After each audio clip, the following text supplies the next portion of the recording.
Have I adapted myself and changed colours and switched to sorts and moulded to a point where people don't even know the true me coming back here? Have I forgotten the true me? Have I lost the true me? We should be chameleons with our skills and our talents, but not who we are as a person. The more aligned you are on those values, the more successful that relationship is going to be. If we have that mindset, I am who I am, then we can't change. We shouldn't be so easily changed. We should hold our knowledge and who we are close, but with an open hand. How can he tell whether that's a change pushed towards growth or a change pushing towards losing himself? Do you want to be average? Do you want to be above average? Do you want to stand out? I mean, are you in this game just to have a fight, or are you in this game to become the champion? It's time. Gentlemen, welcome back to the Masculinity podcast, a place where you're going to get the real talk by some real fellas. No BS, straight to the point. Wayne Taylor here, and I've got the Average Joes, Mikey, Jamie, lads, thanks for joining once again. How are we, lads? Hey boys. Mr. Average, I'm back. Surely some of us are below average and above average. We did get referenced below average by that lady on that video one time. To be mentioned every week now. How does she know? She's talking about your personality, mate. Just... right. Okay. Glad we cleared that up. Well, fellas, thanks for joining once again. Got a ripper of a topic I want to get into, but before we do, mate, I want to cross over to Out and About, our first section. But look, big shout out to the guys from One Life Property who sponsor the show, and all of us here at Average Joes. Big shout out to you guys because you make this happen, and we're so appreciative. And also, just to remind you that, hey, listen, guys, if you like what we do, share our content, give us a 5-star review because it makes a lot of difference. So we just want to thank you guys, our audience. You guys are absolute legends. Thanks to One Life. Let's get into it. Mikey, Out and About, mate. Tell us what happened this week in the barbecue.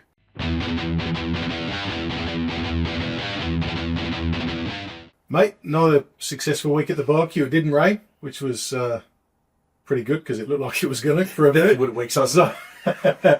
Nothing worse than trying to boil sausages on a barbecue. So remember that week we had no shelter, and it literally was that the barbecue hot plate was covered in water, and it was like it was boiling. Nice A's curried sausages versus boiling water on a hot plate. Every week from there was uphill. But no, we knocked out 90 hot dogs. We had a massive amount of bakery goods, cakes, all kinds of stuff. So we were doing takeaway for the guys there. So of the 90 meals, that was on top of it. That was all donated actually by Gateway Care in Caloundra, who every week rock up and just give us all that food as always. So guys, thank you very much for that. Legends. And of course, our good friends at Nambour Heights Butchery, bringing out the best snags in town. Such good sausages, let's be honest. They're good sausages, eh? Well, here's the thing. When you have a master chef come to the square and cook a nice meal for the guys' surprise, and then guys come to you and go, oh, I was really hoping for a hot dog.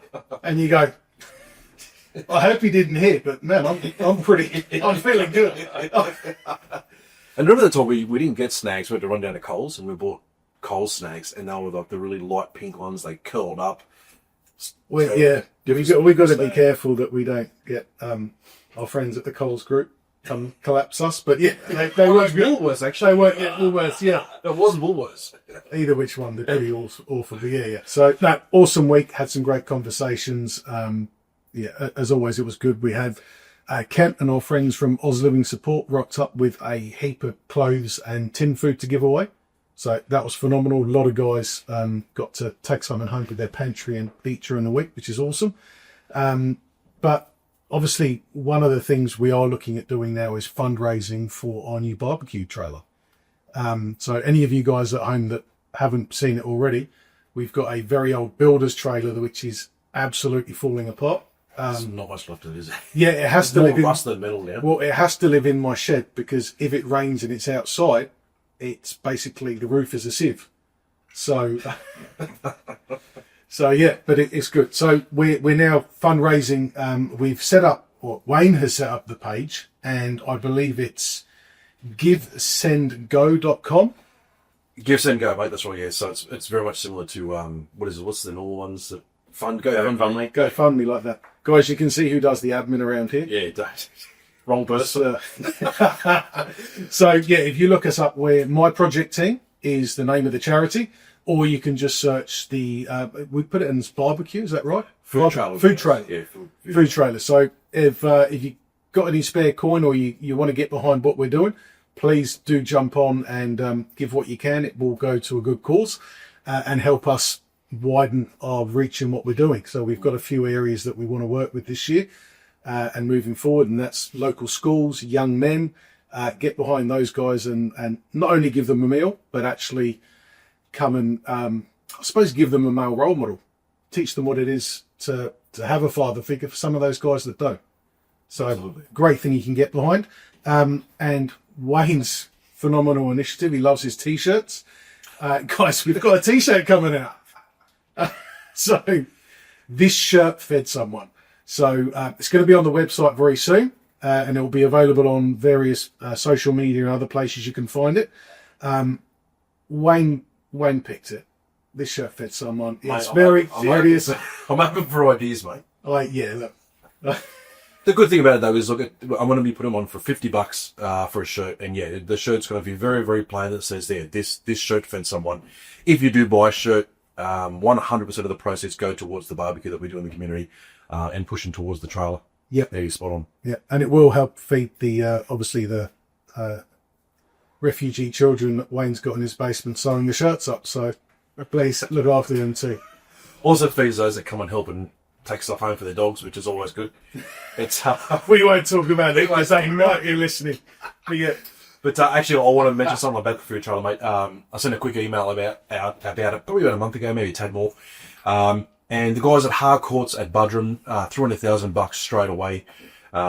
Pete, who some of you might know, that runs Freedom Property Group, he threw in another $500. So we are doing a fundraiser, and these guys have already thrown in money. We've got other people that have responded back saying, mate, I'm jumping on board, I'm going to send you some money. So guys that have donated and deposit want to, we really, really appreciate it, because, hey, look, the trailer's going to be about 50 grand. But we're going to get there. We will. Yeah. Well, and I think it's also important for the guys out there to know that that money won't go towards the weekly feed. We cover that as we always have. For 3 years, between the boys here and a few other local generous people, we've been keeping that going. So anything you do give will go directly towards that trailer. It doesn't go towards running costs of the week to it. So you know what I love about it, mate, because we go back to when you and I very first spoke about doing this barbecue. The initiative behind it was, it's one thing for us, for men, to say, we need to be the men in the community and lead from the front. It's one thing to say it, but then to back it by putting your hand in your own pocket, getting up there every single week like we've done for 3 years, and just feeding the community. It's literally, it's us putting our money where our mouth is and going, no, well, we are going to be the men that we talk about, and we want to impact our community. And if it's just a one meal for the week, as little as that one meal may sound, well, come out and be a part of the Thursday night and hear how the gratitude from a lot of the people that say to us, I haven't eaten for 2 days, haven't eaten for 3 days. Even last night when the guy was taking those canned goods, he goes, oh, we allowed to take these home. Like, yeah, my dad take it. I was like, oh, that's great. I'm like, I'm gratefully or so blessed I've never been in a situation, but I'm so grateful that I'm on the other side of it to be able to help it. And this is what men need to do in the community if you want to be a leader, or just a true man, or a real man. You've got to lead from the front. And this is, without a doubt, it's a simple initiative. It's nothing new, but it's working, and we love it. Yep. So guys, jump aboard, but thanks for that, buddy. Also part of Out and About, the weekly meetup groups we do for guys that have followed us for a while. For 7 years now, AverageJoes has been predominantly about men's meetup groups. This is where it all started. And we are in areas, so far we're in Budrum, Lullaby, Avenue Creek, Brightwater, Pakistan. I'm sure I'm missing one there, I've forgotten one. But guys, listen, we run these meetup groups, and what you see as the topic that we've been covering this last 12 to 18 months in the podcast, we do these topics inside the meetup group. They go for 1 hour, no longer. The reason we're sticking to an hour is so that your partner and yourself, your family at home, aren't seeing you as taking an entire night out of the week. You're gone for an hour. You can shoot out, come into an AJ's meetup, hear the topic, be a part of it, get home just in time to either have dinner or put the kids to bed, whatever it is. So look, we don't take that much of your time out, but it's such a great place for camaraderie. Like we say, we aren't a mental health group. We're not that. We're not a suicide awareness group. We're nothing of the sorts. We're just real men that are dedicated to be held accountable to becoming better men. Everything that you hear from here is all in our meetup group. So if you are interested on coming to one of those, You can jump on the website. You can see what areas that we're in, so the times and locations, and also get in touch with the host. But listen, if you're also interested in starting your own Average Joe's meetup, get on the website, averagejoes.net.au. The very front page is a link there which host your own. Press the link, host your own. It takes you to a form. Fill it out. It sends it through to me. You and I will have a video chat. We'll go through it. We'll send you a starters pack. Take you through our code of conduct on the things that we're pretty strict with on keeping up with the brand about what we do. And let's grow this movement even more. So thanks for that, buddy. I was out and about. Jamie, over to you, buddy, for Ask Us Anything. This is a section where we put out to you guys to throw some questions towards the lads on the panel about anything you like, and we're going to answer. You're going to hear a perspective from either first lived experience or just from the outside looking in. But Jamie, take it away, buddy. Okay, I've got to check that my voice is here. I haven't said much today, so... Jay, to everybody. Hey, look, Hey. So we've had a couple of questions come in, which is awesome. So the first one is, hey guys, my experience with my daughter after learning we weren't a match with our DNA. So his situation was his health was bad and all contact between him and his daughter slowed. And then she just stopped responding. So here's the question. What does one do? Reach out? Wait for the other person to make contact? In my situation, she once said, it's not about you. Hope this all makes sense. So I think the best advice or the way I look at it is that you as a man want to be the person that is always there for the support, no matter what.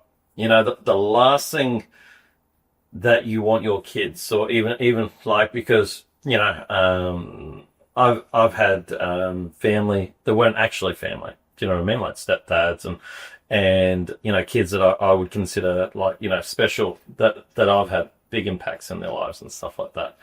And one of the things you want your kids to know is that you are always there for them.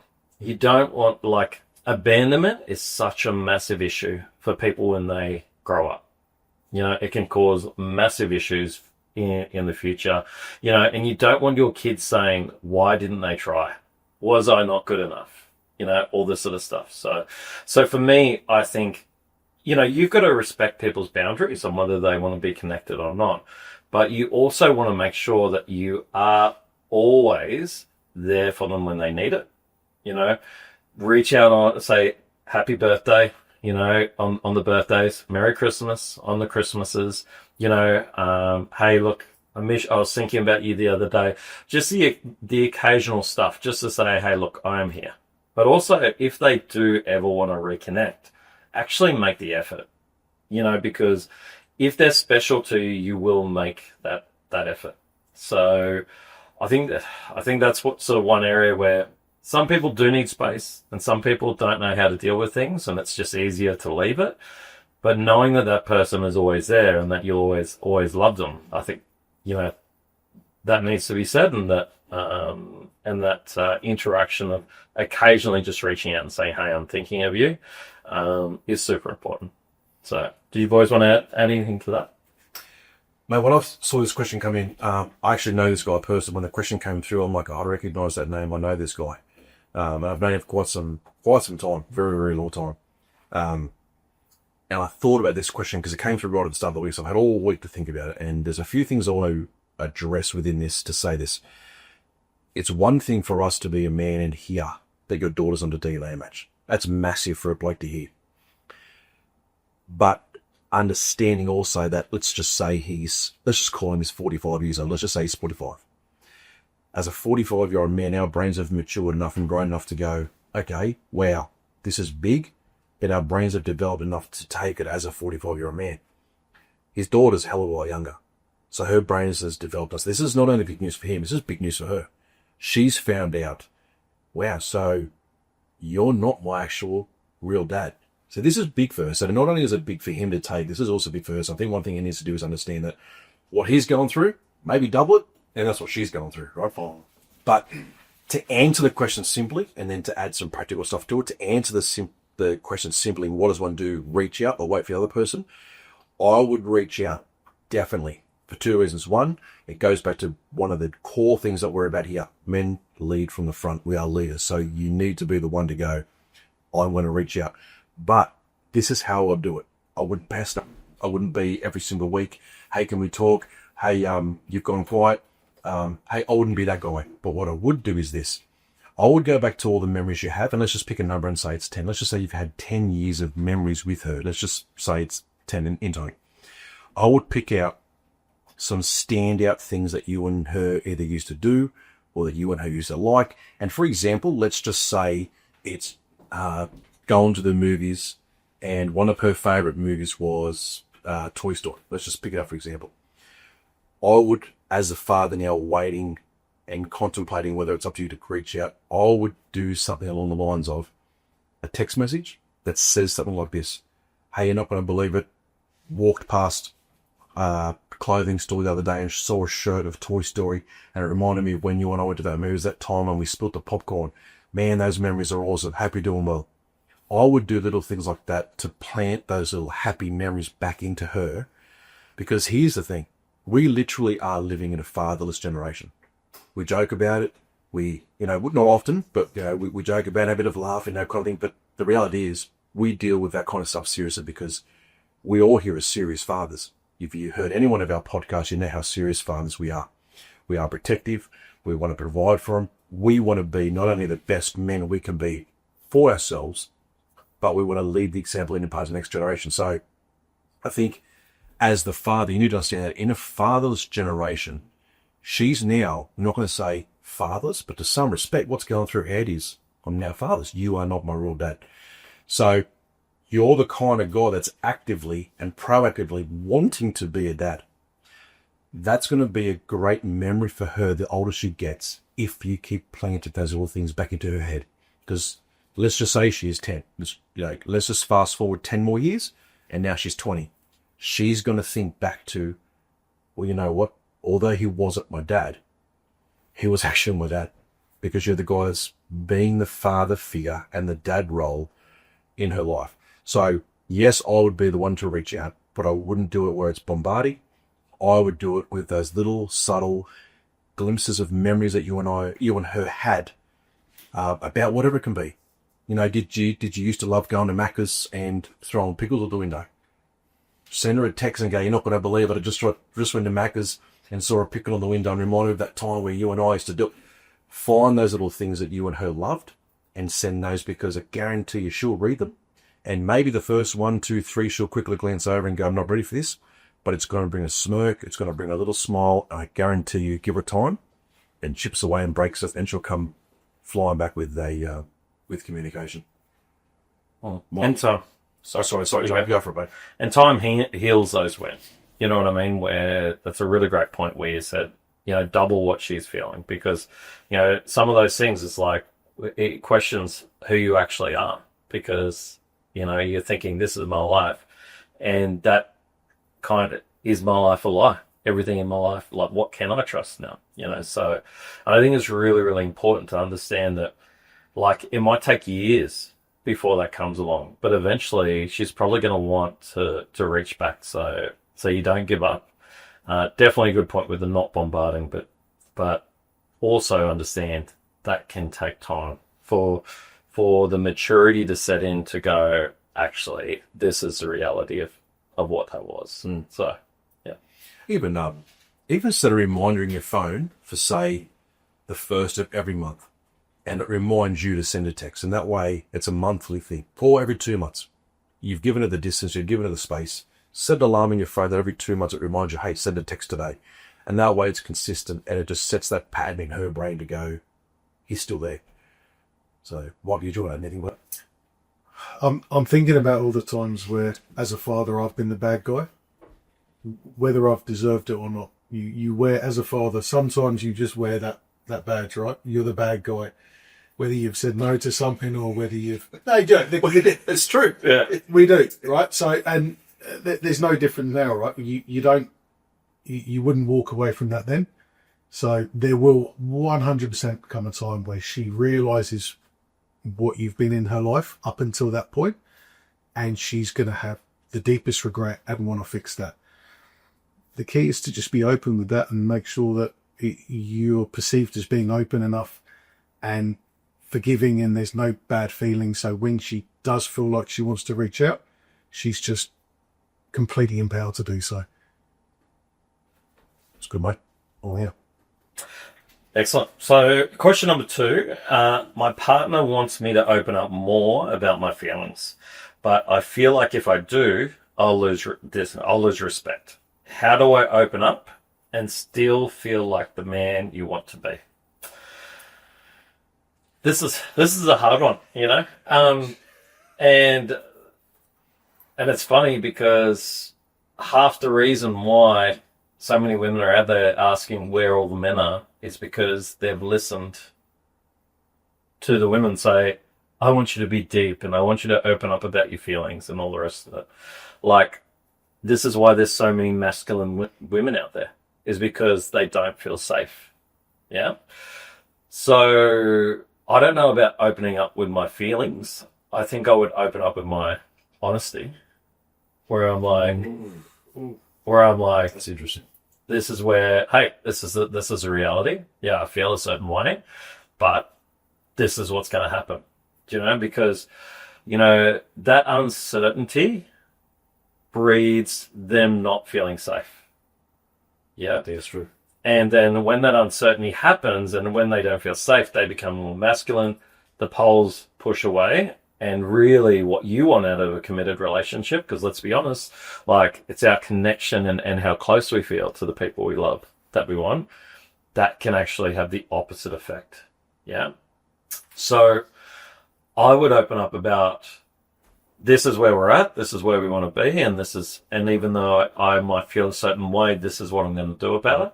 Because that certainty can create, it's okay to have a feeling, it's okay for you to understand that feeling, but you need to have a plan out of that, you know? So, and I think having boundaries of what's right and what's wrong is super important, because it's not, then you can speak to what's happened, not about how you feel about what's happened. So does that make sense? Yeah. So you can say, look, I felt disrespected when this happened. And yes, it's making me upset or even angry right now. Yeah, but I'll deal with that. Yeah. And I just want us to be able to not have this situation come up. So. Yeah. When I was reading this question, I was actually reading this one this afternoon, actually going through this one.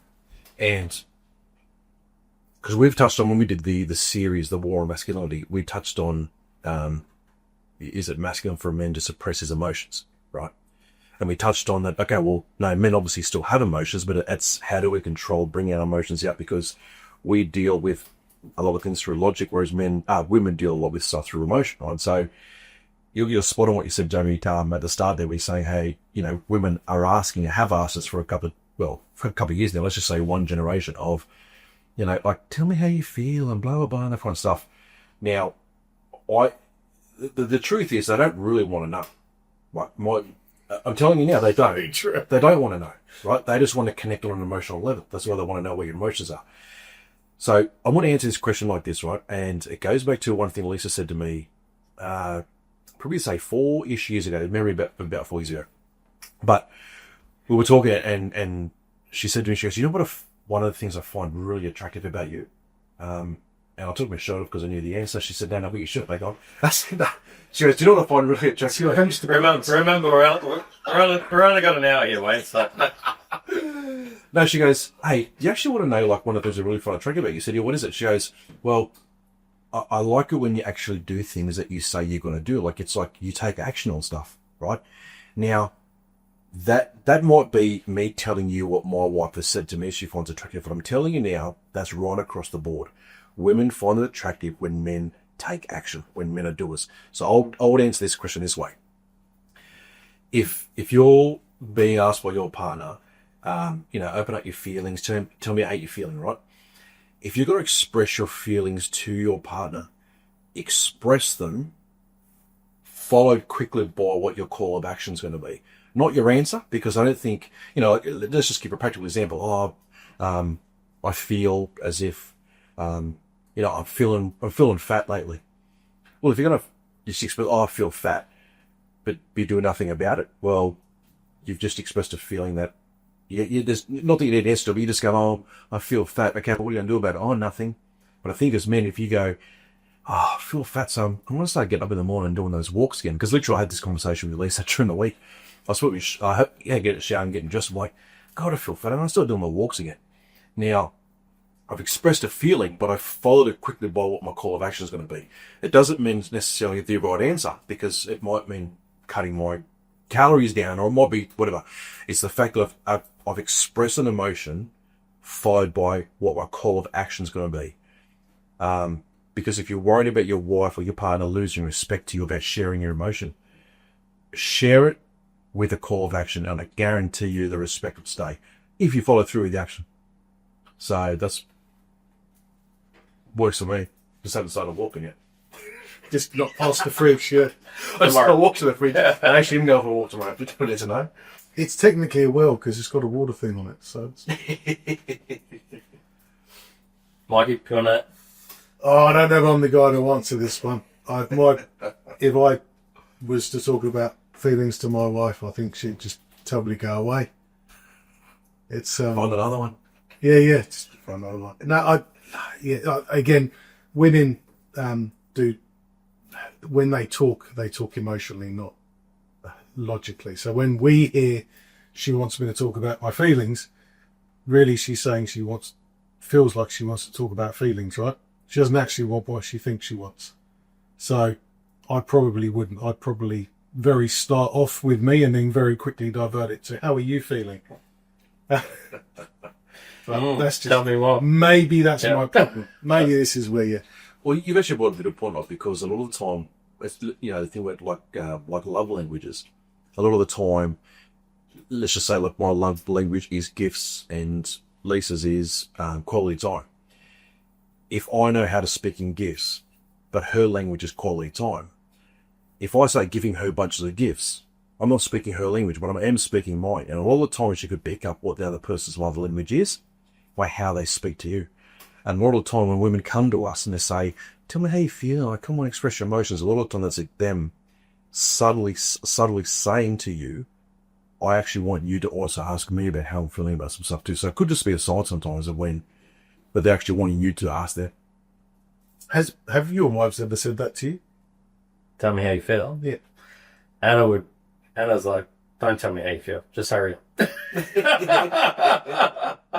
I honestly, I've never heard it. I've been with Pip for 16, 17 years. Never once heard that.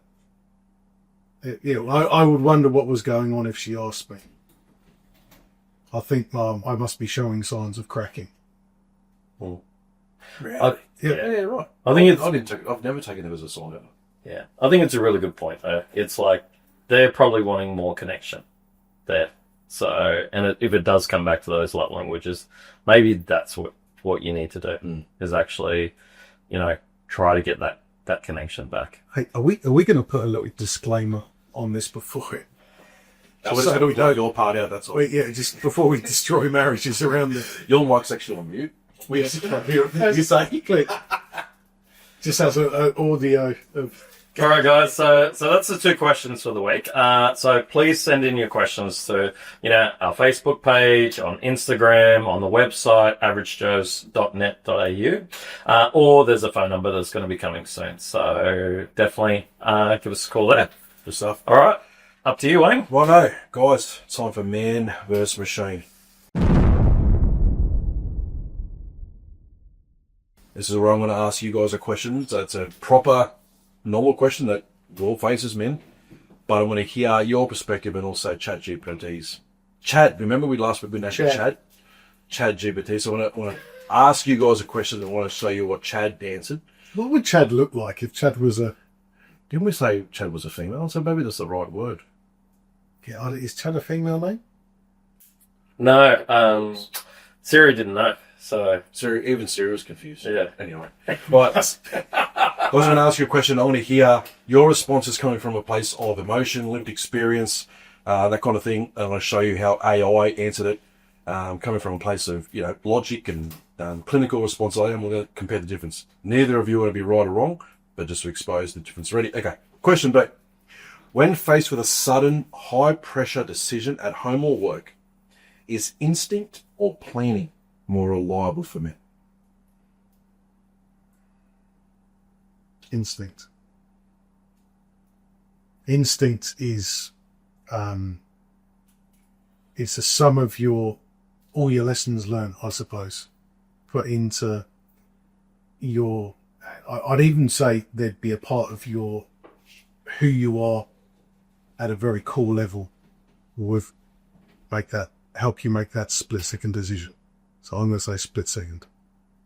Well, it is, yeah, because we can think of sudden high pressure decisions. It's a split second. So when you're there and something has happened that needs you to respond right away, instinct or planning, I say instinct. Yep.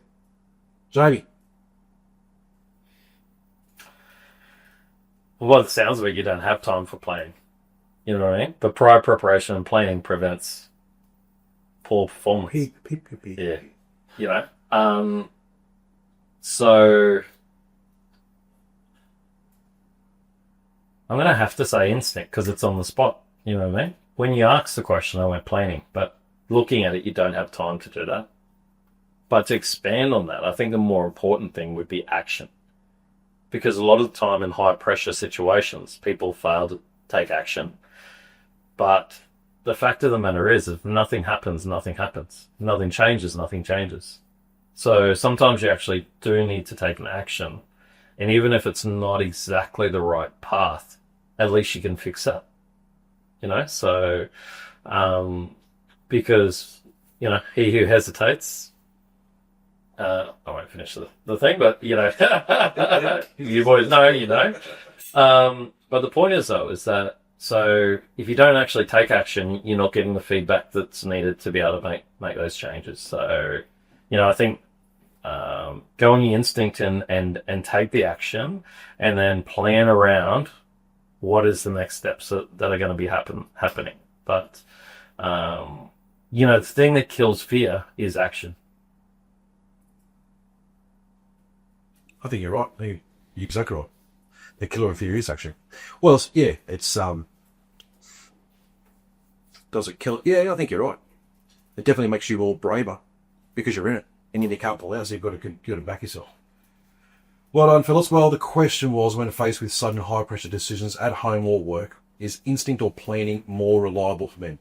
Chad said, planning is statistically more reliable. It reduces errors and allows for structured contingency. Instinct may work short-term, but it's inconsistent. Interesting, eh? It's easier to say that when you've got the wealth of information at your fingertips. When you're a robot that's never really been in a, yeah, you know, what is a high-pressure decision-making time. Do you want to know what AI predicted that you would say? Cool. The panel will debate instinct versus planning. Instinct is emotional and human. Planning is strategic. Likely consequence, a mix. But instincts should be refined by experience. So if you were to take that on board, it's bang on what we said, because we are the ones who lived experience. AI is not. So in realistically, likely consensus is a mix, but instincts should be refined by experiences, which we're all at. Like 2 weeks in, and it already knows us better than we know each other. Very true. Well, that was Man vs. Machine. Righto. Time for the week that was. Mikey, over to you, bud.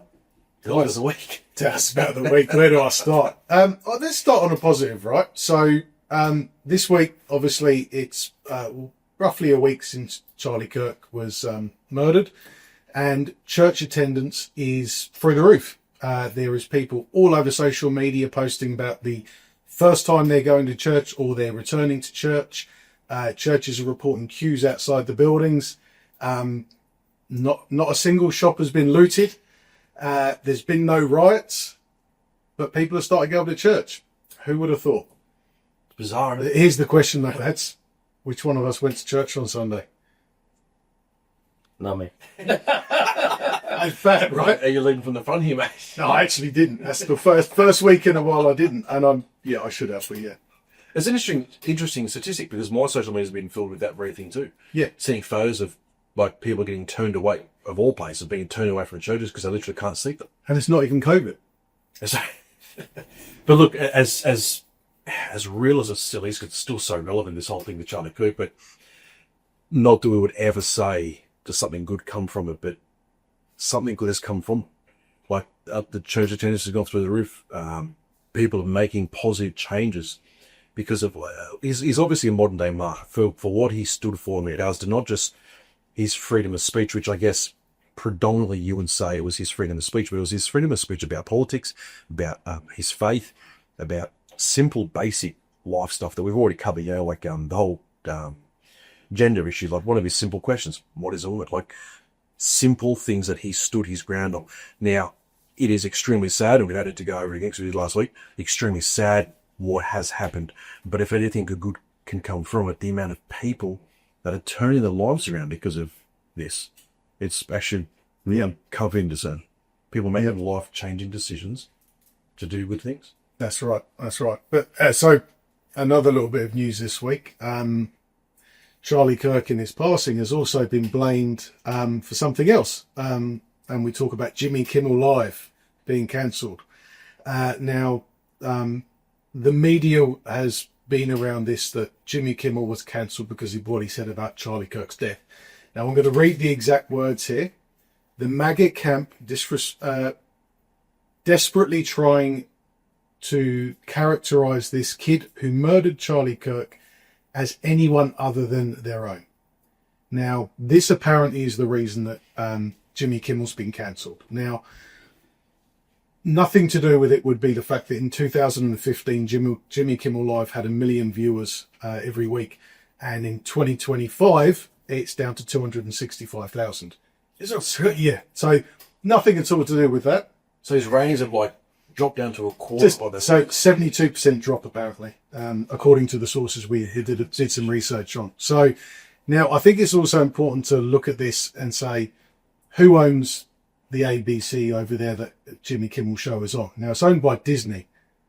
Now let's just play a very short clip of Disneyland just a few short years ago, where the Disney princess has probably got more than you would expect from a princess. We'll leave it there and you guys will see it at home. So my name's Nick. I'm one of Fairy Godmother's apprentices. I'm here to shop you around and make all your selections for the day. So the dude had a... Wait, go. I know, you can't say dude, don't be rude, wait. There was just a German lady there. Oh, you can't say that either. Wait, so let me get this right. That was in Disneyland. That was in Disneyland. So it's supposed to be a princess. That's right. So Disneyland, they're the people that, let's look at Snow White, all the many other woke movies they've done. But apparently Jimmy Kimmel saying that it was a MAGA guy, that's what got him cancelled. So now apparently freedom of speech is now in some kind of a danger now that Jimmy Kimmel's been cancelled. Now, let's just look at some of the people over the last few years that have been cancelled because of their conservative views. Now, Chris Pratt, J.K. Rowling, Roseanne, James Woods, Kevin Sorbo, Kirstie Alley, Tim Allen, Scott Bayou, Patricia Heaton, Dean Cain and Rob Schneider, just to name a few. Now, they are all of the more right-wing view and have all been cancelled for their views on the topic. But now, all of a sudden, Jimmy Kimmel saying that now we're at risk of losing our freedom of speech. Go figure. So there's something going on behind the scenes here. There's got to be something going on. I mean... Disney's at it again. It's Disney. I guess sounds so much stuff about Disney, like hidden messages and stuff as Disney. Disney's woke. You can't deny that Disney's woke. Beyond woke. Yep. But what a world we live in, where all of these things, the left will cancel you at a heartbeat. You say something wrong. I mean, you look at even the people that have attacked us through social media and what we're doing with AverageJoes. We're getting destroyed for our views, which are, pretty standard, traditional values, and we're getting picked for it. But then you've got the other side who will talk hate, and they're just insane. enraged, deranged people, and they will attack us all day long. One of them maybe gets cancelled on. I think it's probably a little bit rich saying it was that because he talked out about against MAGA. I think, although Trump made some phenomenal comments, It did chop he's good at winding up. He's my hero. And the very last article I've got to speak about this week. What are you learning, man? Yeah, what's that? What's happened? The lisping legend, Anthony Albanese. The week after he comes out and says that we will be recognising Palestine as an independent state, the pro-Palestine movement have basically hounded him out of his own electoral office. So he's now homeless politically. So I suppose my question to you guys is, have you ever tried to pet a coyote and it's bitten your head? I cannot understand. We've touched on Albo so many times now, and it's very easy to understand. Not near the word hatred, but the incompetence that this man shows as a leader in our country. Yeah. And surely this is not a sign big enough now to go, mate, you're getting kicked out of your own office by the people of Australia. Move on. Why is this guy still our leader? America laughs at him. We laugh at him. We don't even let him back in his own door of his own office. It blows my mind, mate. I swear to God. How good is it? What a world we live in. Albo. Look, let's be honest. It gives us something to laugh about. It is fun. I just think it's so hard because you're like, there's so much that you want to say, but the gentleman in you doesn't say it. Do you know what I mean? And I think that is part of the problem. Like, that is part of the problem where you're like, if I went to Disney and I saw that, I would be pissed because that's advertising something else that my kids start believing. Do you know what I mean? Yeah. That they don't need to be exposed to that because it's going to confuse them. Yeah. But it's okay the opposite way around. Do you know what I mean? Like, it's okay to let people into the country that are doing the wrong thing. But yet there is actually migrants that are out there that are working their absolute arse off, studying, doing everything right, paying thousands and thousands of dollars. That would be an amazing asset to the country. But we're going to let other people in who don't really give a shit about our country. Yeah. I would guarantee if we were getting invaded, how many of these people are going to actually go, I'm going to go protect the families and I'm going to protect the homeland and I'm going to do that? Or are they going to go, let's go to the next place where my life would be better rather than me making a difference? Do you know? So I'm sitting there going, Worked up, Jamie. Vote Jamie. Vote Jamie. No, I'm sitting there going, is it worth actually even making the comments about it? Because nothing gets done. And then because the good people who work hard, who actually care about their family, who want to protect things, do just general right things, yeah, are the ones that go, we can't do anything about it, But I think that's why everyone is so about the Charlie Kirk thing. He was out saying the things that we're all thinking. He's out there saying, and I'm not saying I agree with absolutely everything he says, but who gives a shit if you don't agree with everything that someone says? That's part of life. Yeah. That is part of life where you're like, okay, yeah, good point. Not a very good, I don't know if I agree with that, but maybe it'll open up my eyes to have a different perspective of it. Yeah, well, I think that's the danger of where this is going now, isn't it? So for such a long time, people with our views have been basically hounded or attacked or cancelled. Now, someone like a Jimmy gets cancelled. And again, that whole thing's very, very spurious as to how we're blaming cancel. But let's say he was cancelled because of what he said. Part of us goes, good. But then the other side of me really genuinely goes, geez, if he just gets cancelled for what he's saying, that's not a good thing at all. It really isn't. Like there's a lot going on in the world, and there's a lot of people that are very misguided in what they're saying. But it is their right to say it. as much as we hate it. So it's, I genuinely hope that with that, I genuinely hope he was just cancelled for the ratings. So it kind of goes back on, especially, the whole phrase and notion of this last week about freedom of speech. I mean, Yeah. you can't take it away from people. A man just died for it. Well, but a man just died for it.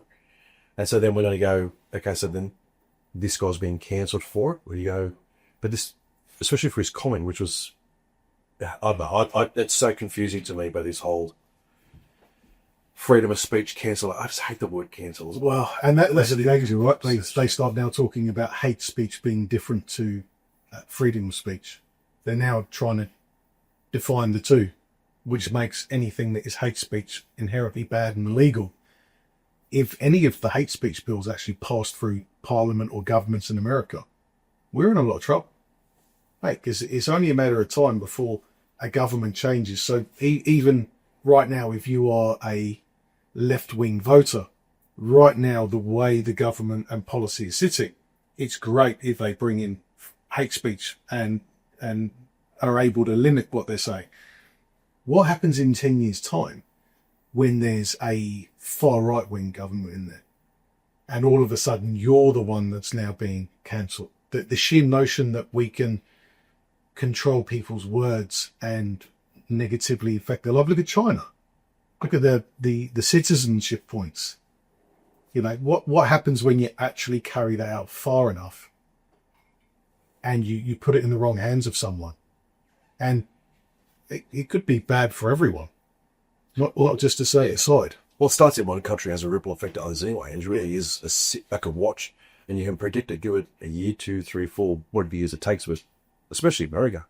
There is leaders of the free world. You watch what happens there. Give it 2 years. Australia's the same. Yep. Well, yeah. There's a solution to it, though. Because one person you left off that list was Joe Rogan. Yes. He should have been the top of the list, actually. Yeah.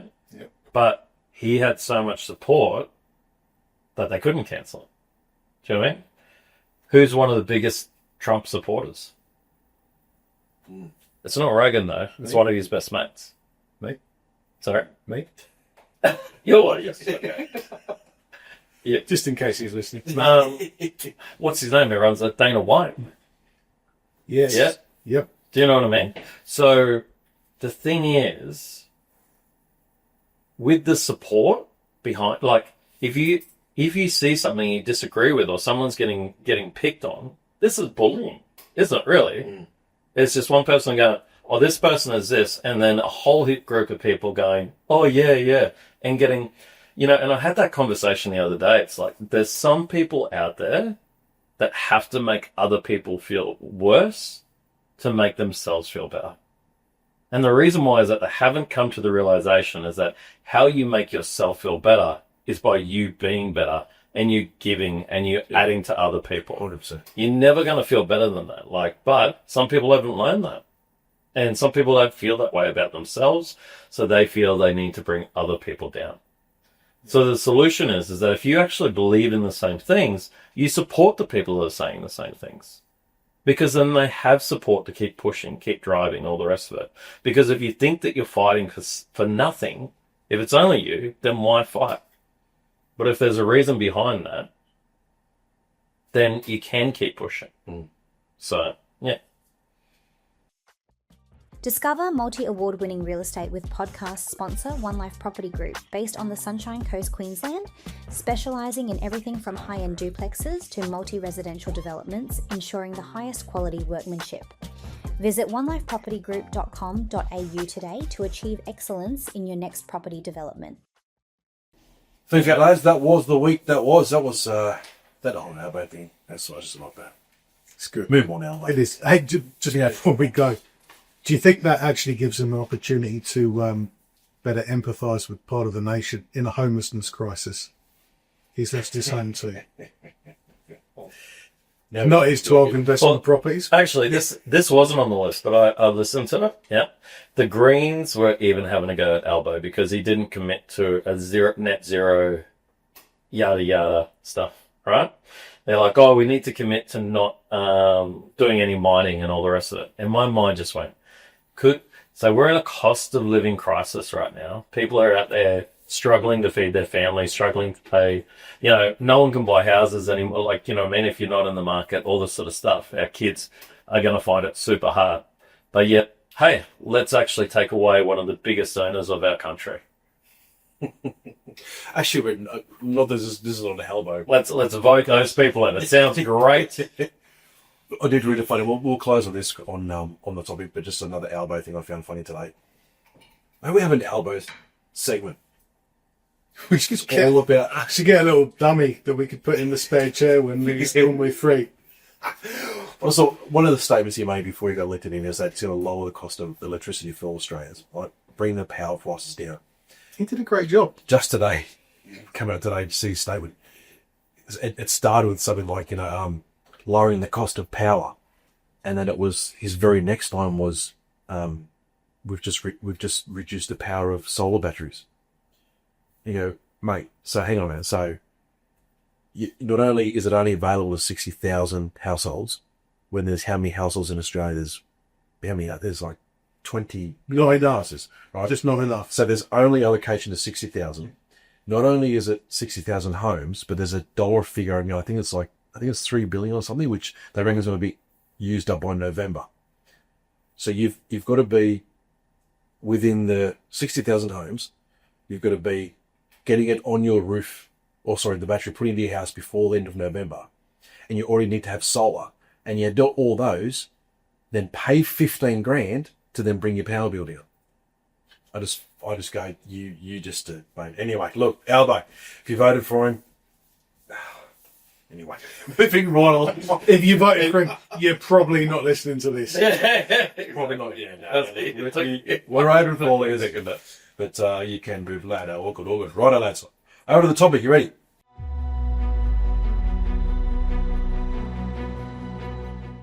Righto. Well, look, fellas, I want you to picture with me for a minute a chameleon in the jungle. It shifts colours, changes, all to blend in with the environment. To survive its predators, it's hunt effectively. But too much blending, too much compromise, and it loses its unique markings. And from the outside looking in, you'd easily forget what colour it actually is in real life. Within the hustle and bustle and all the challenges life throws at us men, it's very common that we naturally become just like the chameleon. At work, at home, among friends, we adapt constantly, always changing and quickly forgetting our real colour to begin with. Sometimes we change to keep peace, avoid conflict, or just to get ahead. But there's a line. Adapt too much and you lose yourself. Adapt too little and the world pushes back hard. The challenge is finding the balance, staying flexible without losing the core of who you are. So today you want to dig deep into what does it take to know the real you deep down, for others to know the real you, and how to find that balance between molding into your surroundings, all whilst knowing who you really are. If you've ever said to yourself, it just feels like I don't know who I am anymore, then this episode is for you. So fellas, I want to start with the yes or no, and then we'll come back to as your reasons why. So, yes or no, is it vital for a man to conform to his surroundings? Jamie, start with you. Yes. Mikey was. No. Oh, that's going to be good. I can't say what Jamie said now. Yeah, because normally you just back it up with what Jamie said. Yeah. Yeah. It's a great way to start.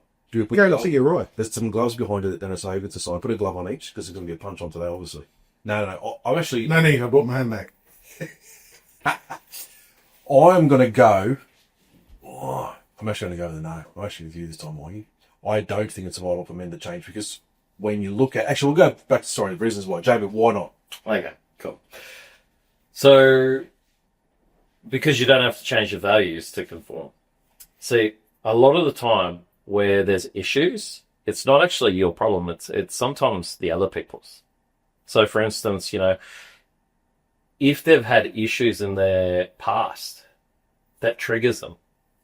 Why wouldn't you change your approach to actually be able to make them feel more comfortable?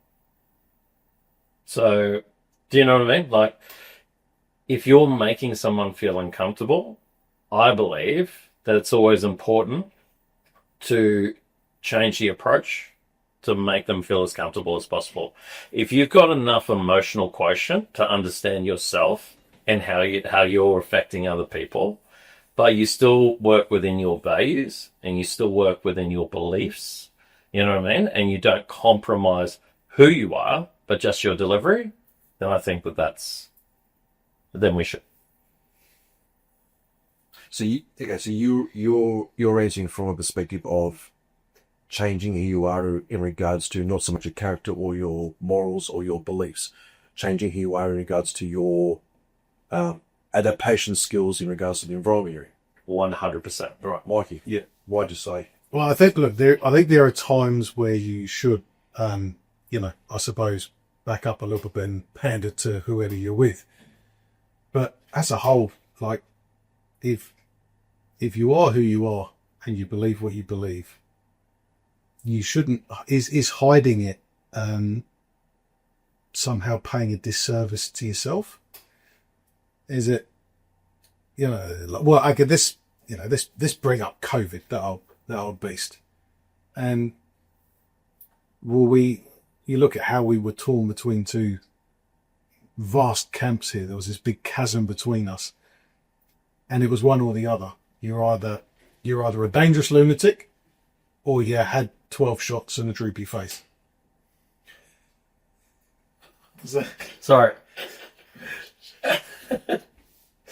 As a Botox one up. Yeah, that's right. But let's take it from that extreme environment, right? We're sitting there, and I remember through COVID going, this is crazy. You've got to stand up, put a mask on because it'll get you, sit down and you're fine. And you go, what's going on here? Like, that was actually becoming dangerous, right? Society was actually becoming very dangerous because you weren't being true to yourself in so many cases. Yeah, look, on the whole COVID thing, I know we have a very, very, very similar, if not identical, views on the whole COVID jab thing, because we've spoken about it many times. You got 12 too. No, but I think not everybody that got the COVID jab got it under the feel of pressure from society of, if not, I won't get a job. A lot of people out there, my dad in particular, was generally under the impression that this is going to save you from getting it, and if I was to somehow get it, this is going to help me. So there's a lot of, although it wasn't medically backed through proof, but a lot of people went ahead with the COVID jab because they wanted the security or that sense of security that, oh no, I've been immunised. So I know you and I looked at it from a point of view of, they're not going to make me get it, they'll start for you kind of thing, but there are a lot of people out there that took it as a... Yeah, but they're just, that's just an example of you when you're not being true to yourself. That's a very extreme case, but I think as men, if we see the wrong thing, if we participate in the wrong thing, then we're not bettering our cause. We're not bettering society. You're just going to kind of pander for feelings, not fact. I think that's a dangerous place to be. I think there is a time for it, but I think as a whole, you need to be who you're going to be and be proud of that. And obviously be respectful, but yeah, screw you. Well, look, going back to the no, I did approach it from a moral standpoint of view, because when I look at identity, right, and I think this is, as an agenda, this whole topic being about men staying true, one, finding who they are isn't their identity, but staying true to it. Because if I was to ask you, lads, do you even know what do you know what the colour of a chameleon is? Do you actually know? I saw a rainbow one on some advert on I think it depends on the type of chameleon. Like, there's green ones, brown ones, but then they can change their colour to do that. Why? I thought they were like a light brown. Like a light browny, like greyish kind of, blizzardy kind of. This is my point. Or is it Boy George? Very Boy Georgie. Some of the blue wig. But my point is this. Deep down, we don't exactly know what even colour a chameleon is, right? But we know that they always adapt and always change. So we don't even know what its true core colour is, because they're always changing and switching and messing up, right? So I think as men, one of the things I believe we need to do is find the core, Because if we are going to adapt and change, and that there does need to be a balance, and as much as I hate the word balance, there needs to be a balance. But where does that balance slip in? Right? Because have you ever said or exposed a part of yourself? That sounds, I should have read a little bit how I question that. Yes. Mike's exposed a part of himself.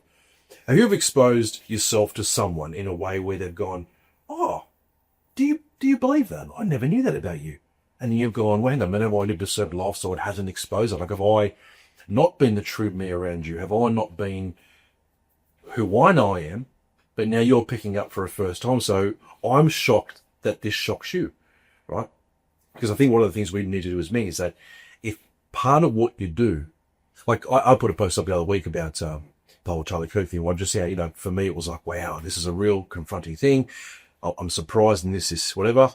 And I had a long-term friend comment and go, wow, I didn't realize you were this conservative.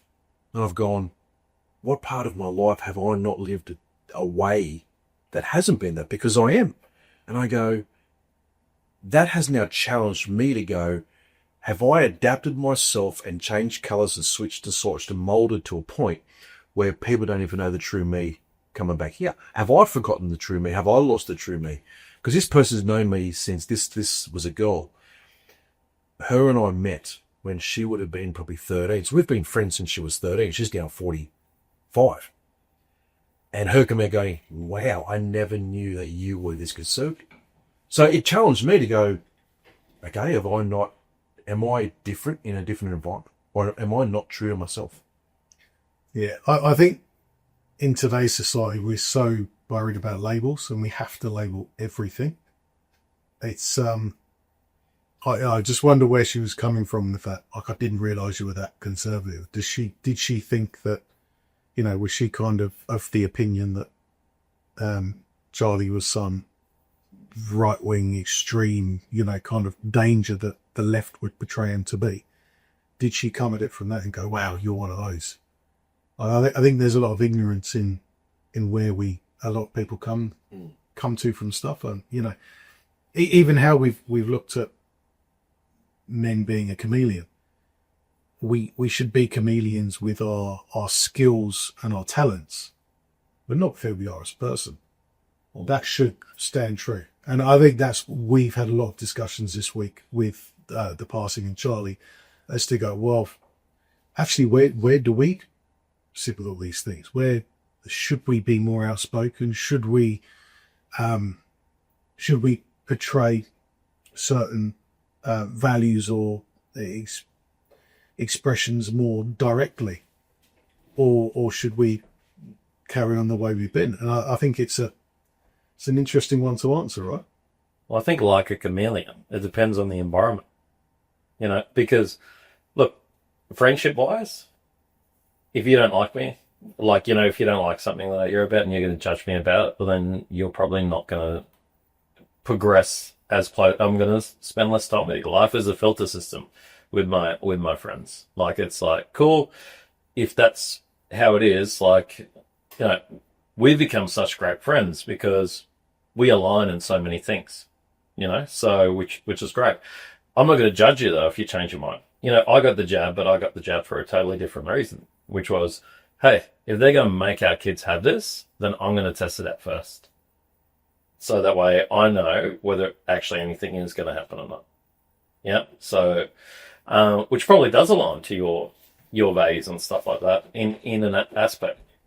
But I think it depends on the environment, because you guys run businesses. I've run businesses before. I'm a little bit different because I'm in the corporate world now. But even on a bad day when you're not feeling great, are you going to come across like you're happy and friendly to the customer? Yeah. Yeah. Yeah, you definitely will be. Give us to a customer, 100%. Yeah. Do you know what I mean? And I'm experiencing that at the moment where it's like, should I actually go through as much experience that I have? Because it may intimidate some people in the workplace and stuff like that. So these are choices that you've got to make on how you're presenting yourself, for different areas.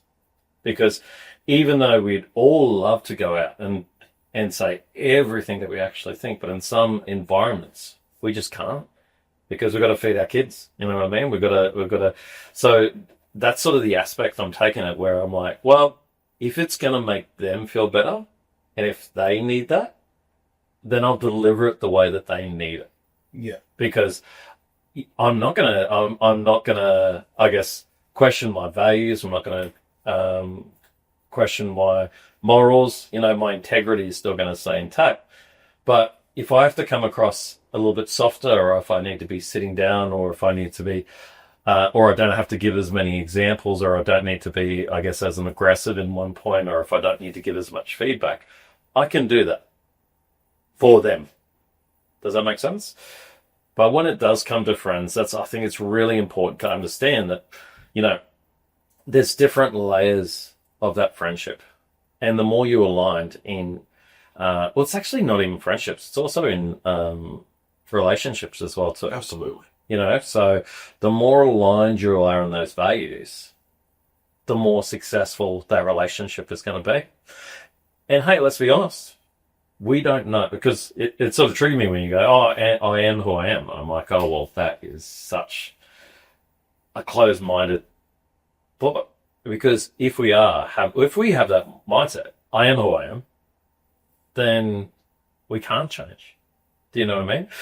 It's amazing. Like, if I was going to take Palestine into account right now, when I was a kid and I knew nothing, I'd be like, oh yeah, no, that's so horrible. All the you know, they're getting wiped out, the kids, and the bombs, like, you know what I mean? There's one image in particular where you see a kid in the back of a ambulance, just crying and shaking from shock and all the rest of it. You can't look at that image and not being touched. You know what I mean? Not go, oh my God. Yeah. But as you learn more, I'm like, well, you know, if someone is just picking you and trying to kill you and wipe you off the face of the earth, how would you react? Yeah. You know, it's probably been a little bit constraints over the last 20 years or whatever. So the fact of the matter is that the more you are open to education and what's happening, you can change those mindsets, and you can change who you are, because the fact is that yes, we're all products of our environment, but you now have the choice. As soon as you're a man, as soon as you become a man, and this is not an age thing, this is a choice where you're like, I'm in control of what I think about, I'm in control of what I believe, and I want to make sure that I'm in control of my life. Then you have the option to actually start to change and challenge yourself in those areas. So, do you know what I mean? I think I know what you mean. I think I do. We're going to put one of those tally things that's $5 every time you say it. Ting, ting. We're about up to $70 already. You made that trailer will be there before you know it. The trailer brought to you by Jamie. Yeah. Mate, look, I agree with most of what you said there. Hey, like I will say it depends on the extremity of what you're talking about. How, when we talk about toning it back for work situations or for friendship groups, 100%. It's not, they're very low stakes situations, right? When you, if you'd have lifted up to, let's say, let's just put it as if you were standing there in 1939 or 1938 in Germany, and they're like, we're going to cancel the Jews. You go, well, you know, they're my friends, so I'm just going to, you'd speak up, right? Or you'd hope you'd speak up. So I think there's certainly a difference. It depends on the stakes at play at the time as to whether you're gonna kind of hit them with it. And look, 100%, I do agree. You are who you are. That's what I think. But I also think that people do change. In fact, that was our topic just a week ago. A leopard can change his spots, right? We can change as men, but we shouldn't be so easily changed. We should hold our knowledge and who we are close, but with an open hand, and be willing to, with everything we have, right? We should question everything, including our own thoughts, but we shouldn't just throw them by the by. Well, I think also when you don't actually say what you think, a lot of the time it steals away the opportunity for you to create a closer bond. Yeah. Because the fact of the matter is that so many times when you're first dealing with people, it's so surface level. And that can be like that for such a long time. And it's not until someone actually takes the risk to go, I'm actually going to share something personal. You know what I mean? That it opens that door that, oh, okay, they trust me in this aspect with this information. Do you know what I mean? And I think that's really hard as a man. There we go. It's $1.50. Yeah. As a man, is that because we don't know who we can trust in that situation. And that's why it's so good to have good mates that you can actually talk about these things to and not be judged. And that's, okay, on the times we can say that, right? So, thinking of a chameleon, right? Changing its colours to adapt to the environment. See, you just said something there like, with the people that you're around, you don't know who you can trust. So do you think that in the circle of friends that we have, are we not really, well, I guess just say when we're getting to know somebody, are we not really our true colour when we meet them because we don't know if we can expose, hey guys, I'm going to come into this blue, but once I get to know you, learn to trust you, I'm actually going to expose it of how I'm actually really green? Or do we hold back our true colour, or do we step into our true colour? Or to what point do we adapt to a circle of friends? Well, I think it's more a light blue to a dark blue. You can't change your whole opinion, but do you know what I mean? The information you're sharing there is different over that period of time. Because you're not going to share. It's like the question about the relationship before, where it's like, oh, how can I show my emotions to my partner? I show her every day and she says she's got a headache. Yeah. because if I show my emotions, Tell me What's going to get cancelled? Tell me I'm wrong. I don't want to tell you. So I'm not saying that you don't say what you think of and what you believe, but you don't have to be as full on in that aspect. Like, I'm not going to share my details, or I guess the other way is I'm not going to give you ammunition to use against me. Do you know what I mean? If you don't like my opinions, if you don't believe what I believe, it's totally fine. But I'm not going to let you use something against me that, is, you've... Do you think we sometimes jump the gun and change our colours because we think that it will somehow make someone like us? Oh, are we doing it for the wrong reasons? Well, that raises another question there. For what reason do we change our colour then? If it comes down to us as men to learn to adapt to the environment, to what point? What's the reason behind you going, right, I now need to be this? Like, what's the driving force behind it? Well, I think one area would be when you spoke about the gradual changing of colour. I think if you're a well-rounded person, if you're actually trying to improve in life, I think over a period, your colours are going to change anyway. Maybe it's just a slight shade. The things are going to change. We've had conversations where so many topics I wouldn't say done about turn, but you've certainly changed your positioning slightly based on knowledge that you've learned, something that's come to light. I think that's a big area where we would change over time. But that's gradual. That would be a 5-10 year thing where you would look back and look back at the man you were when you were 20. And That's the man I was. Yeah. I've changed massively. There's so many things that I haven't changed, but there's some big changes as well. Like I wouldn't have put where I am today, with my friend group, geographically, philosophically, so many different ways. Where I am today, I wouldn't have picked it when I was 20.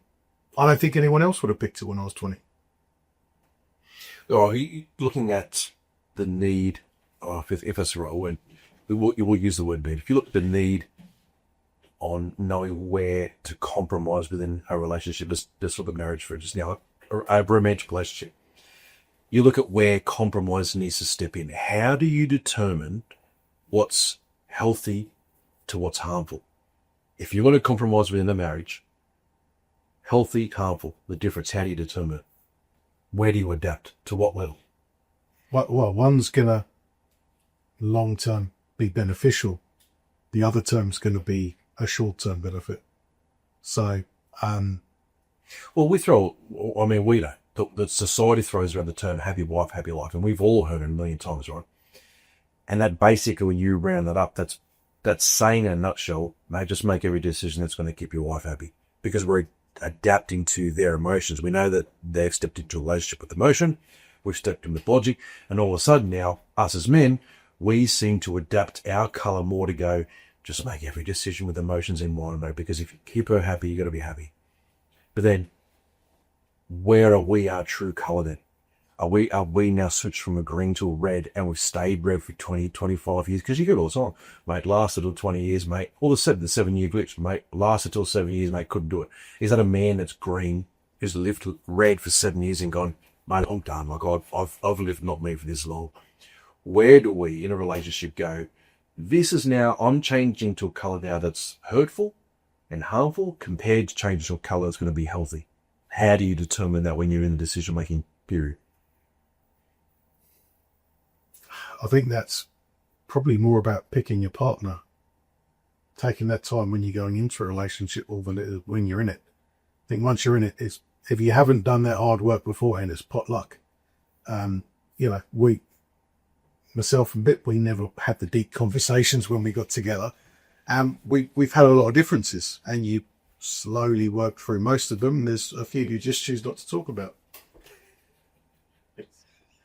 Like the Eagles. Look, I think one of the things is that we can't control people, but we can influence them.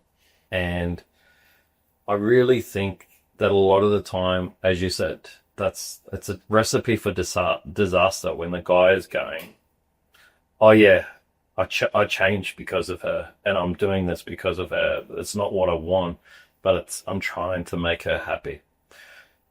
It's a losing battle. But also it's vice versa. If you're trying to change your partner, your wife, because you want her to be a certain way, it's a recipe for disaster. Because eventually, looks fade. Eventually, everyone has good times and bad times. And then if they're there for the wrong reasons, it's going to end anyway. And it's going to end up in heartbreak, So I think having that mindset of, hey, I can inspire my partner to want to work together, to have a good relationship, is the better mindset, rather than going, I'm going to make her change. Yeah. So, and vice versa. The wife is like, and this is the thing. They joke about it, going, oh yeah, I've got a project. I'm going to change him. He hasn't worked it. He hasn't got it right yet. It's like, it's dangerous, isn't it? It is. And this is the reason why, like, honestly, this is the reason why guys struggle so much, because they're like, I did this. I changed my whole life. I became a totally different person. And then, as you said, topic is so relevant, because those guys walk out going, I don't even know who I am anymore. Exactly. And then that is a process to actually go back through it. And it's also a question when you're like, if you're open to being changed so much. So this is why I say I can change my delivery. I can change how I'm going to do it, but I'm not going to change who I am for it, because once you lose that, it is a whole process for you to actually go, what do I even like anymore? And how many guys do you know that love playing golf, that don't go play golf? I was talking to a mate today going, I cannot wait to get back into the surf, because there's no feeling when you get out that's like that. It's like you've been on a meditation retreat. If you've got like a good session, you're like, wow, this no idea what that feels like, but yeah. Yeah, well, okay. You're right, something like that. Yeah. Like, golf, for the example, but at the end of the day, how many men do you know that don't have anything in their life that's either a recreation or place to relax, something that they enjoy? Like, how many men do they even have that anymore? Yeah. Because they're always, it's decision making about, mate, family first, wife first, kids first, got to get a job, and then you watch this man go, mate, I've seen you be red, I've seen you be blue, I've seen you do this. What colour are you actually? Mate, I don't even know you're. Yeah, well, that's the sign of a bloke who's compromising on the big things. I think marriage relationships are a compromise, but you're compromising the little differences, right? Like, you know, your wife says, oh, I want us to talk about our feelings more. And you find a way to do it. She turns around and says, oh, I want to sleep with the football team. You're like, no. Very big differences, right? So, yeah. So for a bloke then, that's changing and adapting to the environment he's in. How can he tell whether that's a change push towards growth or a change pushing towards losing himself? If you play a bit of mental chess with that, and let's walk this idea down the road, and let's look at 5 steps down. Where does it go? If you like where it leads, give it a go. If you think it maybe isn't so good, push back. Yeah, but so then that kind of flexibility, would you say that's a sign of a strength or a weakness? How flexible are you willing to be? If you're gonna walk out, if you're asked to change something, and you play that out in your head, you go, okay, well, if I change it, it's gonna, you know, okay, let's take it like a map. I'm walking down the street. I want to go right. She says we should go straight. Okay, well, let's play it out. I want to get to this shop up there. Well, actually, okay, I was going to go right up there. And if I go straight, I can take the next right or the right after that and end up at the same place. If she says go straight, but it goes back on itself the other way, you go, oh, that's not where we're going. I'm changing it. So it depends on how drastic the outcome is. I don't know if that makes sense, the way you're looking. I'm trying to process what you said. Yeah, like with... Well, zone out when I'm in the car now because I get told every time I turn it's the wrong way. So when you say things about driving, I'm a different planet, man. So, we were walking, but yeah. I think there's a part of it that is it adding to you or is it taking pieces away of you? So, and I think there's so many guys out there that have just gone, okay, I'll lose that part of me. Yeah, that joy, the things that I believe, the things, and they get taken away. You know, it's so funny. There's some guys out there who are earning 150 grand a year, who are working their absolute arse offs. You know, I just think minimum wage. I just think like the people in the mines who are working like a 40-hour, like a 80-hour week or whatever it is. So it's not, what is it? 12-hour shifts, 7 days a week, isn't it? So yeah, 80-hour week, right? And they spend a whole week away from the people that they love. And then they go home and they don't look after anything. Like they've got no risk. Like, you know what I mean? They go home and they mow the lawn, they clean the house because they look after the kids because the wife's been up. And you know what their reward is? A carton of beer a week when they're home. And I'm like, screw that. You know what I mean? You're not being the leader of your family there. Yeah. Like, and all that's happened is taken away. And how many of those guys, wives lose respect for them and then go take off? And the rest, yeah. Yeah, and the rest. You know? So, like, I think you've got to stand for you. It is part of you being the leader of the family to go, this is the direction we need to go. This is what we're doing. Yeah. And I'm going to do this with or without you. If this is a journey, and if you want to be on this train, cool. If you don't want to be on this train, that's okay too. But it sounds like you're not willing to compromise when you say it. Well, no, that I was just going to go that same path though. Like, does that pull away from the commitment you make at the start of a relationship then? Well, that should be the man that you are at the start. You should know where you're going, what you want to do, what kind of life you want to build, you know? Let me ask, let me ask you this, right? If Lisa was a hippie and only wanted to live in a van and travel around the world and didn't want you to work, yeah, would have that worked at the start? I got all excited then. I'd say it worked now, wouldn't it work? Well, no chance. Not at the start. No chance at all. I was too ambitious. Yeah, no. Yeah. And why were you ambitious? I didn't want to be what I had experienced. I wanted to be something different. I was driven. I wanted to be something better. I wanted to be... Yeah, well, you wanted your kids to have a better life, right? No, your family to have a better absolutely. life, right? So therefore it wouldn't work. Do you know what I mean? But unless you know who that person is. Now, I'm not saying that you're not willing to compromise, yeah? Because train stops, you know, there's diversions and there's stops at different areas and there's things. But if you're going to give up everything, you know, if you're going to drop the carriages each and every time and then eventually change the train to a car and the car to a bicycle and the bicycle to walking. To a Tesla. Yeah, actually that would have been a better example. You emailed them, mate. Yeah. Cancel. Yeah, see, Just like that.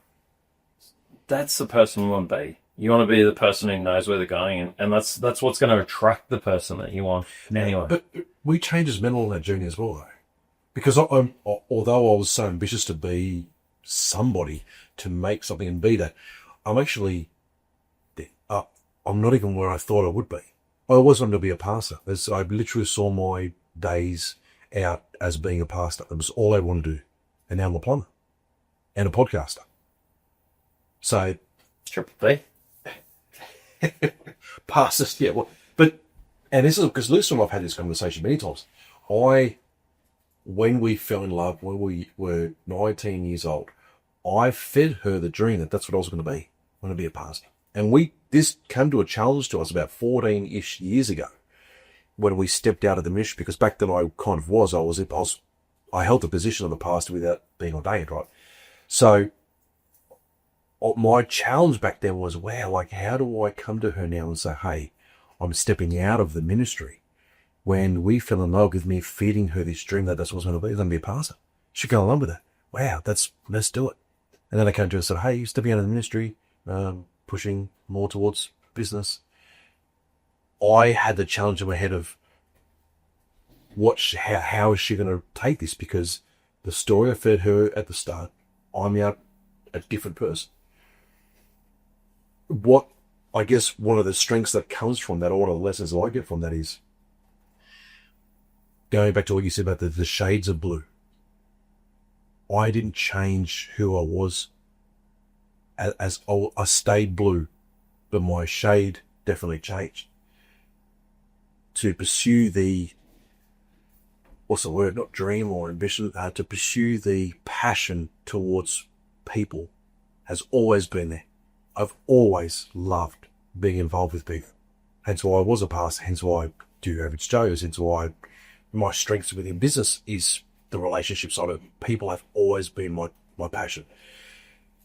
But who I was as a teenager, though, I had a hatred towards people because of bullying, because of abuse, because of things that had happened. I had a genuine hate for people. And then it turned into an instant passion and a love towards people. So the challenge of going back to relationships was going back to when Lisa and I had that change. I had to come to I wasn't changing from a blue to a red. I was changing from a lighter blue to a darker blue. But the core part of me remained the same. But definitely the outlook and the vision, it did change. 100% it did. But there's times where even literally, I heard Lisa have this conversation with somebody about 2 weeks ago. And it was nice to hear. It was confronting to hear, but it was nice to hear. And what I mean by this is she was talking to somebody on how, I was never that kind of person, but Wayne changed me in that. And so my initial thought was, hang on a minute, what do you mean change? I didn't twist your arm and make you be anything. But she was actually saying something nice. She was exposing a part of her life that said, I was never going to be this type of person. But being married to Wayne for 25 years, he's actually made me this person that I actually love. It had to do with like a whole different section of just something that's going on. So when I initially heard the first one, I'm like, yeah, when that changed, I went in to apologise. Yeah, look, what do you mean? But it was actually a nice thing. So I think the change part of it, I think learning to understand and navigate between when you change to suit your environment, to understand the difference between what's healthy and what's harmful, I think it's testimonial. I think the people around you will give you the answer. If you're edifying the people around you and the people around you are becoming better people, I think you've adapted to a way that is helpful and healthy. If that answers the question. Yeah. Listening to that story then, you've changed where you've weighed up and chosen to change. You hadn't been forced to change. In the same way Lisa changed by, you didn't change her, you didn't force her to change. She was there, she saw the information, what was laid out in front of her, how you behaved, what you believed. She weighed that up in her own time by herself, and when over time she went, that's where I want to be. So is the difference purely if change is forced upon you like that? Yeah, It's bad. If it's your choice, then comes back to that. Is it control or is it influence? yeah. Yeah, we can't control people. We can only influence them. But also, the thing that you're talking about with the colours type of thing there as well. Like, a picture is beautiful because of all the different colours. You know? So, and just because your portion might be blue and her portion may be green. Do you know what I mean? You guys still can be those colours, but when you mix them together, I don't know what blue and blue makes. Is it yellow or whatever? Brown? Over that was. Oh, well, there you go. Brown, pretty sure. All right. Yeah. Try it. There you go. But Us, Chad. But Chad. the thing is that by you mixing part of your lives together can actually create something new. And it doesn't mean you have to lose your colour for that new creation. You don't have to develop all of you together. That's really good. That's really good. That's what your kids are, right? A mixture of you and your wife. You look at the personalities, the behaviours. It's good. Really good, fellas. Closing statement. Wrap it up for us. Final thoughts. Mate, again, be who you're going to be proud of it, but be open to change. Look at everything from a objective perspective. None of us have got all the answers. We haven't got it 100% right. Not one thing in our lives have we got 100% right. If there is improvement for all of us in every aspect of our life. So don't be afraid of change. Some things you need to embrace, but you need to very carefully weigh it up before you do. Jamie? I think coming into that control and influence side of things is super important. Like, understand, because I think the more that we change to try to please people, if it's taken away from you, it's not, you want to be a better person. Like, we call ourselves Average Joes, but it's because we want to lift the standard of average. Absolutely. We want average to become better. And yeah, and spend that time actually working out who you are, and actually work out what's important to you, because those values are what's going to be your driving force, and you'll find that those values won't change very much. So, and that's you're going to align people around yourself. The last thing is, don't be quick to judge, because sometimes it's actually not what that other person is doing that's affecting you. It's probably something else that's happening in your life that is really affecting you. Do you know what I mean? Yeah. I'll just say this, I think if you look at it as a whole and what the agenda was about, understanding the whole scenario today of Chameleon and us as men, of knowing how and when to adapt to our environment to make it healthier for us and the people around us, I think the two things that stood out to me were understanding the difference between when it's forced and when it's organic. I think if it's forced, changed, if you're being forced to suit an environment, I think that's where you can easily go, this is unhealthy, this is actually harmful, compared to if you organically by choice go, this is who I want to become, there's a massive difference between understanding what's healthy and what's harmful, adapting to who you are, keeping who you are, but adapting to your environment. But the other thing is what I just touched on before is testimonial. I think if you look at the people that are around you, if they're becoming better people because you are in their life, I think that's an outright sign that you're adapting to your environment to something that's great, because their life is adapting also now to being around you because it's positive. That's just absolute standout. Well, guys, thanks for joining me again on the panel. River of a topic, absolute, sensational. So thanks again for joining us. Thanks for letting me get cancelled, Wayne. Well, guys, look, thanks for joining us for another episode here at the Men's Collective podcast. We are the Average Joes. Jump online, grab some merch, see where all of our meetups are this week. Send in some questions, donate to our trailer, do all those things. Hit us up. We'd love to hear from you. Send in a question, all that kind of stuff. Fellas, thanks again. Guys, thanks for listening in. Thanks, boys. Enjoy.